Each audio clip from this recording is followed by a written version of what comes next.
ለሰባት አስርት ዓመታት በምስራቅ እስያ ሰማይ ስር አንዲት ሀገር በታላቅ የዝምታ ቃል ኪዳን ተሸብባ ኖራለች። የፀሐይ መውጫዋ ምድር ጃፓን ከሁለተኛው የዓለም ጦርነት ማብቂያ በኋላ የወሰደችው የፓሲፊስት ሰላም ወዳድ ሀገርነት ህገ መንግስት ሀገሪቱ የጦር መሳሪያን ለንግድ እንዳታውልና ወታደራዊ ጡንቻዋን በማንም ላይ እንዳትፈትሽ ጋሬጣ ሆኖ ቆይቷል። ይህ በታሪክ ማህደር የሰላም ህገ መንግስት ተብሎ የሚታወቀው ድንጋጌ የጃፓን የውጭ ጉዳይ ግንኙነትና የምጣኔ ሀብት መዋቅር ለግማሽ ክፍለ ዘመን ቀርጾታል። ሆኖም ግን ዛሬ ይህ የታሪክ መጋረጃ ተቀዷል። ቶኪዮ የሰላም ጥምጥሟን ፈታ በምትኩ የብረት ትጥቅ ለመልበስ መወሰኗን ዓለም በታላቅ ድንጋጤ ተመልክቶታል። ጠቅላይ ሚኒስትር ሳናይ ታካይቺና ካቢኔያቸው ያጸደቁት አዲሱ መመሪያ ጃፓን ገዳይ የጦር መሳሪያዎችን ለውጭ ገበያ እንድታቀርብ በይፋ ፈቅዷል። ይህ እርምጃ ዝም ብሎ የንግድ ልውውጥ ብቻ አይደለም። ይልቁንም ከጦርነቱ በኋላ የነበረው የዓለም የኃይል ሚዛን ለአንዴና ለመጨረሻ ጊዜ መናጋቱን የሚያረዳ ታሪካዊ ክስተት ነው። ጃፓን በሁለተኛው የዓለም ጦርነት ወቅት ያሳደረችው ወታደራዊ ግፊት በጎረቤቶቿና በገዛ ህዝቧ ላይ ጥሎት የሄደው ጠባሳ ትልቅ ነበር። የሂሮሺማና ናጋሳኪ የኒውክሌር ጥቃት መሬት ትዝታ የጃፓን ህዝብ ለጦርነትና ለጦር መሳሪያ ያለውን አመለካከት በአሉታዊ መልኩ ቀርጾታል። በዚህም ምክንያት በ1947 የጸደቀው ህገ መንግስቷ ጃፓን በየትኛውም ሁኔታ ጦርነትን እንዳማራጭ እንዳትጠቀምና የጦር ኃይል እንዳታደራጅ በጽኑ ይከለክላል። ለብዙ ዘመናት ጃፓን መከላከያ ኃይል እንጂ የጦር ኃይል የለኝም ስትል ቆይታለች። የጦር መሳሪያ ሽያጭም እንደ ነውርና እንደ ሞራል ዝቅጠት ይታይ ነበር። ሆኖም ዘመን ሲቀየር ዘይቤውም አብሮ ተለውጦ በታካይቺ የሚመራው መንግስት ሰላም የሚጠበቀው በመታጠቅ እንጂ በምኞት አይደለም የሚለውን የቀድሞው ቻይናዊ ጄኔራል ጠንካራ ፍልስፍና ይዞ ብቅ ብሏል። ይህ ለውጥ ታላቁ ሽግግር ተብሎ በመጠራት ላይ ሲሆን ሀገሪቱ ያለፈውን የታሪክ ሂደት ተሻግራ ለወደፊቱ ህልውናዋ የምትታገልበት አዲስ ምዕራፍ መሆኑ እየተነገረ ነው። ጃፓን አሁን ለምን ይህን እርምጃ ወሰደች የሚለው ጥያቄ የበርካቶች አጀንዳ ነው። መልሱ ያለው በዙሪያዋ ባለው የባህር ሞገድና በሰማዩ ትኩሳት ላይ ነው። ቻይና በደቡብና በምስራቅ የቻይና ባህር ላይ የምታሳየው ወታደራዊ የበላይነትና የባህር ግዛት የማስፋፋት ፍላጎት ለቶኪዮ ትልቅ ራስ ምታት ሆኗል። የሴንካኩ ደሴቶች ውጥረትና የቻይና የባህር ኃይል መዘመን ጃፓን ራሷን እንድትጠይቅ አድርጓታል። የፒዮንግያንግ ሚሳኤል ሙከራዎች በጃፓን ሰማይ ላይ በተደጋጋሚ ማለፋቸው በቶኪዮ ጎዳናዎች ላይ የሚሰማው የማስጠንቀቂያ ደወል የህዝቡን የደህንነት ስሜት አናግቶታል። የሩሲያና የዩክሬን ጦርነት ዓለም አቀፍ ህግጋት በጉልበት ሊጣሱ እንደሚችሉና በታላላቅ ኃይሎች መካከል ያለው ግጭት ወደ ዓለም ጦርነት ሊያመራ እንደሚችል ለጃፓን ትልቅ ትምህርት ሰጥቷታል። እነዚህ ሁኔታዎች ጃፓን ከ70 ዓመታት በኋላ ለመጀመሪያ ጊዜ ከሳጥን ውጭ እንድታስብ አድርገዋታል። የካቢኔው ዋና ጸሐፊ ሚኖሩ ኪራ ለጋዜጠኞች እንደገለጹት የደህንነት ድባቡ በከፍተኛ ፍጥነት እየተለወጠ ባለበት በዚህ ወቅት ጃፓን ዝም ብላ ተመልካች መሆን አትፈልግም። ይልቁንም የራሷንና የቀጠናውን ደህንነት ለማረጋገጥ ወሳኝ እርምጃ መውሰድ እንዳለባትም በሚገባ የተረዳች ይመስላል። የጃፓን የጦር መሳሪያ ኢንዱስትሪ ለዘመናት የቆየ ቢሆንም ምርቶቹ ግን ለሀገር ውስጥ ፍጆታ ብቻ የተገደቡ ነበሩ። አሁን ግን እንደ ሚትሱቢሺ ሄቪ ኢንዱስትሪስ ያሉ ግዙፍ ተቋማት ምርቶቻቸውን ለዓለም ገበያ ለማቅረብ በታላቅ ኃይል ተነስተዋል።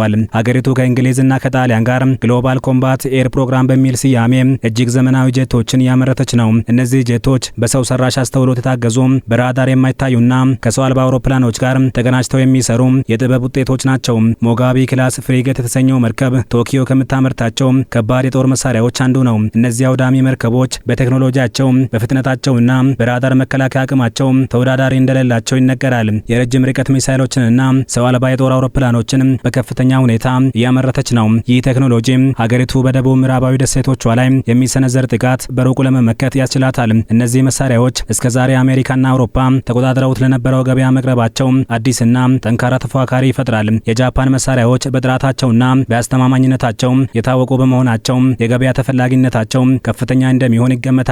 በዚህ ረገድ የቶኪዮና የካንቤራ ስትራቴጂካዊ ጋብቻ በጉልህ ይነሳል። የጃፓን አዲሱ ፖሊሲ በተግባር የታየው ከአውስትራሊያ ጋር በተደረገው ታሪካዊ ስምምነት ነው። አውስትራሊያ $6.5 ቢሊዮን በማውጣት የጃፓን ሰራሽ ፍሪጌቶችን ለመግዛት ወስናለች። ይህ ስምምነት ዝም ብሎ ሽያጭ ብቻ ሳይሆን በሁለቱ ሀገራት መካከል የተፈጠረ ወታደራዊ ጋብቻ ነው ተብሏል። ይህ ስምምነት ለጃፓን መከላከያ ኢንዱስትሪ ከፍተኛ የገንዘብ ፍሰት ሲፈጥር ለቀጣይ ምርቶችና ልማቶችም ጉልበት ከመሆን አልፎ አውስትራሊያና ጃፓን በፓሲፊክ ውቅያኖስ ላይ የቻይናን ተጽዕኖ ለመቋቋም ግንባር መፍጠራቸውን ያሳያል። 8 መርከቦች በአውስትራሊያ ምድር በጋራ መመረታቸው ጃፓን ቴክኖሎጂዋን ለማካፈልና የጋራ ደህንነትን ለመገንባት ያላትን ቁርጠኝነት ያሳያል። የአውስትራሊያው መከላከያ ሚኒስትር ሪቻርድ ማርለስ ይህ የሁለቱ ሀገራት የመከላከያ ትብብር አዲስ ምዕራፍ ነው ብለዋል። ጃፓን ያደረገችው የፖሊሲ ለውጥ ለቀጠናው ሰላም ወሳኝ ነው ሲሉ አክለዋል። የጦር መሳሪያ እንደ እድገት ሞተር ነው የሚሉት ጠቅላይ ሚኒስትር ሳናይ ታካይቺ ወታደራዊ መነሳሳቱን ከምጣኔ ሀብታዊ እድገት ጋር አስተሳስረውታል። የመከላከያ ኢንዱስትሪው አሁን ከጃፓን 17 ስትራቴጂካዊ የምጣኔ ሀብት እድገት ዘርፎች አንዱ ሆኗል። ግዙፍ ኩባንያዎችና ጀማሪ ተቋማት በመከላከያ ዘርፍ እንደ እንደሚሰሩ መንግስት ማበረታቻ የሰጠ ነው። ይህም ለወጣቱ ትውልድና ለቴክኖሎጂ ባለሙያዎች በሺዎች የሚቆጠሩ የስራ ዕድሎችን ይፈጥራል። ለምርምር ማዕከላት የሚሰጠው በጀት መጨመሩ ለወታደራዊም ሆነ ለህዝባዊ አገልግሎት የሚውሉ ቴክኖሎጂዎች እንዲለሙ ያደርጋል። ይህ ደግሞ የጃፓንን የቴክኖሎጂ የበላይነት ያጠናክራል። እንደ ፊሊፒንስ፣ ኢንዶኔዥያና ኒውዚላንድ ያሉ ሀገራት የጃፓን መሳሪያዎችን ለመግዛት ፍላጎት ማሳየታቸው ጃፓን በአውሮፓና በአሜሪካ ብቻ ሳይሆን በኤሲያም ሰፊ የገበያ መድረክ እንዳላት ያሳያል። ዓለም ለጃፓን ውሳኔ የሰጠችው ምላሽ በሁለት ጎራ የተከፈለ ነው። ቤጂንግ የጃፓንን እርምጃ ቀጠናዊ ስጋትን የሚቀሰቅስና የታሪክ ትምህርትን የዘነጋ በማለት አውግዛለች። ጃፓን ወደ ቀድሞ ወታደራዊ ግብዝነቷ እየተመለሰች እንደሆነ ቻይና ታምናለች። በጃፓን ያሉ የሰላም ተሟጋቾች ገዳይ መሳሪያ መሸጥ ጃፓን በዓለም አቀፍ ግጭቶች ውስጥ እጇን እንድታስገባ ያደርጋታል፣ ይህም የህዝቡን ደህንነት አደጋ ላይ ይጥላል በሚል ስጋታቸውን ገልጸዋል። ህዝባዊ ሰልፎችና የፖለቲካ ክርክሮችም በቶኪዮ ጎዳናዎች ላይ የታዩ ነው። አሜሪካና የኔቶ አባላት የጃፓንን እርምጃ በአዎንታ ተመልክተውታል።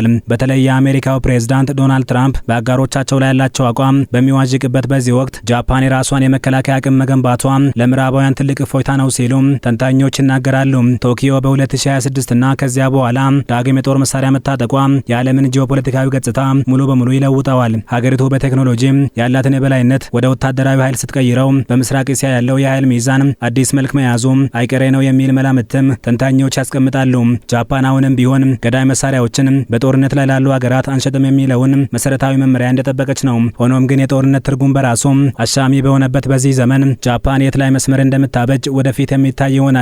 የሀገሪቱ መከላከያ ሚኒስትር ሺንጂሮ ኮይዙሚ እንደገለጹት ዓላማችን ጦርነት መጫር ሳይሆን ጦርነትን የሚከለክል ጠንካራ የመከላከያ አጥር መገንባት ነው ያሉ ሲሆን በአጠቃላይ የዛሬው የቶኪዮ ውሳኔ ጃፓን ለሰባት አስርተ ዓመታት የቆየችበትን የሰላማዊ ገለልተኝነት ፖሊሲ አክትሞለታል።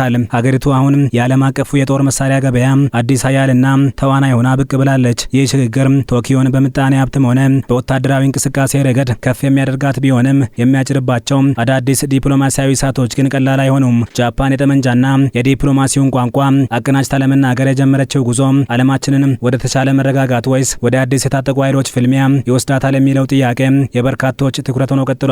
የፀሐይ መውጫዋ ምድር ዛሬ አዲስ መልክ ይዛ አዲስ ኃይል ሰንቃ በዓለም መድረክ ላይ ዳግም ተከስታለች። ተንታኞችም ይህ ታሪካዊ ለውጥም በሰው ልጆች ማህደር ውስጥ የጃፓን አዲሱ ገጽታ ተብሎ መጠራቱ አይቀርም ይላሉ።